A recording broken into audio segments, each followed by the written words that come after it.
pôle et est aligné du côté du pôle Nord avec Polaris, l'étoile polaire. L'axe est fixe dans l'espace lors de sa rotation, et donc suivant où on en est dans l'année, la Terre va se présenter différemment au Soleil. À un moment de son orbite, l'hémisphère nord sera plus éclairé que le sud, et de l'autre côté de son orbite, ça sera l'inverse. C'est ça qui crée les saisons, qui sont donc dues à l'inclinaison de l'axe de rotation de la Terre. Le long de cette orbite, on peut définir plusieurs moments particuliers. L'endroit où l'hémisphère sud est le plus exposé au Soleil dans l'orbite est le solstice de décembre. Ce moment arrive quand l'axe de rotation de la Terre est incliné dans la direction directement opposée au Soleil, avec le pôle sud dans la direction du Soleil. L'hémisphère sud est alors beaucoup plus exposé au Soleil. Le Soleil passe alors à la verticale du tropique du Capricorne par 23,5° sud. Tout le cercle polaire arctique est constamment dans la nuit, tandis que dans le cercle polaire antarctique, il fait tout le temps jour. Dans l'hémisphère nord, la zone éclairée vient lécher le cercle polaire arctique vers midi. À la surface, on voit une aube fugace vers midi, puis la nuit retombe. En descendant vers le sud, cette nuit devient une courte journée, et plus on descend vers le sud, plus ces journées rallongent. Au tropique du Capricorne, le jour et la nuit ont la même durée. Mais sur l'année, toute la zone des tropiques voit peu de changements de la durée des jours. En descendant au sud du tropique du Capricorne, les jours continuent à rallonger, dépassant les 12 heures. Arrivés au cercle polaire antarctique, les jours finissent par durer 24 heures, et le soleil ne se couche plus. Il est haut dans le nord à midi, bas dans le sud à minuit, sans jamais toucher l'horizon. Et plus on est proche du pôle, plus cette journée éternelle dure longtemps dans la saison.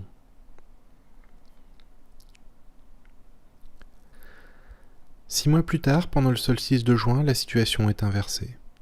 Le soleil est à la verticale du tropique du Cancer par 23,5° nord, exposant l'hémisphère nord à la lumière du soleil. De la même façon, le pôle nord est dans un jour permanent, et le soleil ne commence à se coucher qu'au sud du cercle polaire arctique. Les journées raccourcissent alors jusqu'au tropique du Cancer où elles font la même durée. Elles continuent à raccourcir de plus en plus vite jusqu'au cercle polaire antarctique où se couche une nuit permanente, laissant le pôle dans le noir. À mi-chemin entre les deux solstices, on a les équinoxes. Lors des équinoxes, le soleil est à mi-chemin entre les deux tropiques, c'est-à-dire sur l'équateur. C'est le moment où l'effet de l'inclinaison de l'axe de la Terre est annulé. La limite entre le jour et la nuit passe exactement sur les pôles. Sur toute la Terre, jour et nuit font la même durée. Au pôle, c'est particulier. Le soleil reste toute la journée au ras du sol, décrivant un tour d'horizon complet. Il s'agit de la journée de l'aube ou du crépuscule, marquant la limite entre nuit et jour, de 6 mois chacun.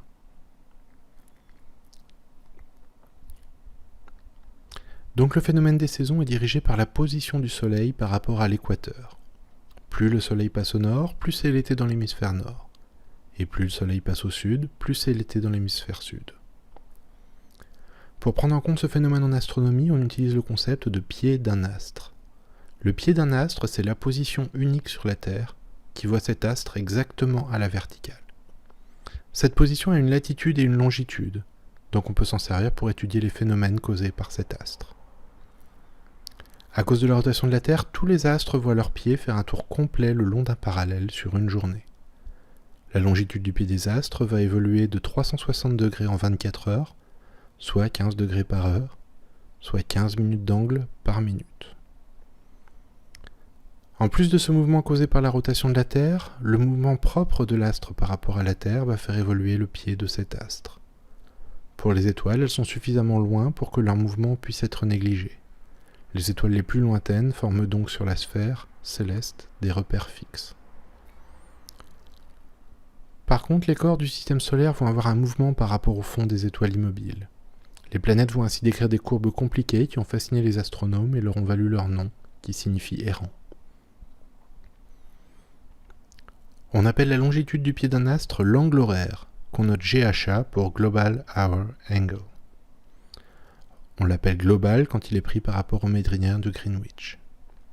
La latitude du pied d'un astre, elle, est appelée déclinaison, notée D. Dans le cas du Soleil, la déclinaison va nous permettre de représenter où on en est dans le cycle des saisons. Si le Soleil est sur l'équateur, sa déclinaison est 0, et nous sommes à un équinoxe. Quand la déclinaison atteint 23,5 degrés nord, on est au solstice de juin. Quand il atteint 23,5 degrés sud, on est dans le solstice de décembre. La déclinaison permet de se représenter tous les intermédiaires entre ces points particuliers.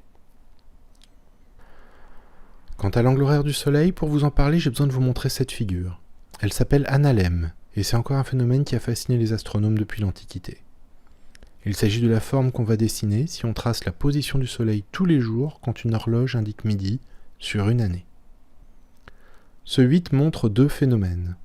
D'abord, la variation verticale est facilement expliquée par les saisons. L'hiver, le Soleil est plus bas, et l'été, il est plus haut.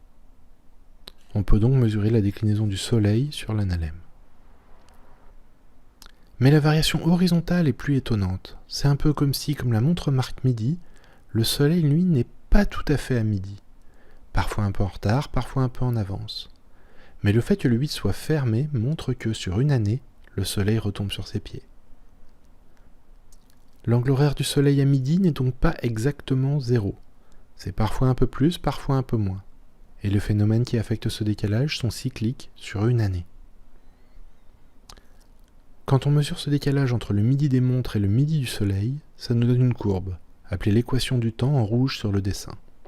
Elle est composée de deux facteurs. Le premier phénomène, en bleu, est dû à l'ellipticité de l'orbite de la Terre.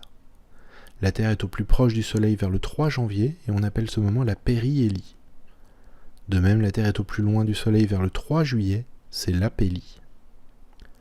Quand la Terre est au plus proche du Soleil, elle va plus vite sur son orbite, et elle ralentit quand elle est plus loin. Entre l'apélie et la périhélie, la Terre s'éloigne du Soleil.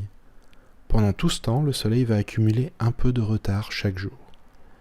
Il rattrapera ce temps perdu pendant la période où la Terre se rapprochera du Soleil pour tout rattraper après un orbite complet.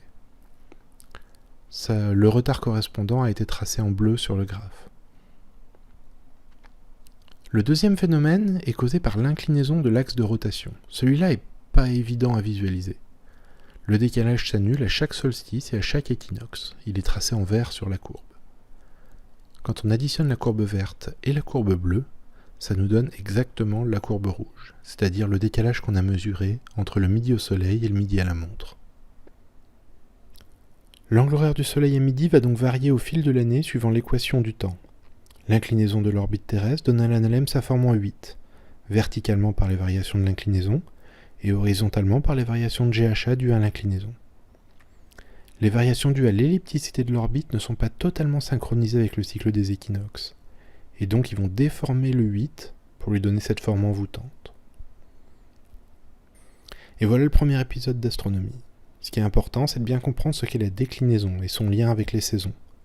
La déclinaison est un outil important pour expliquer simplement beaucoup de phénomènes. Mais si vous avez réussi à tout suivre, vous avez compris l'analème et ça, c'est quand même vachement classe.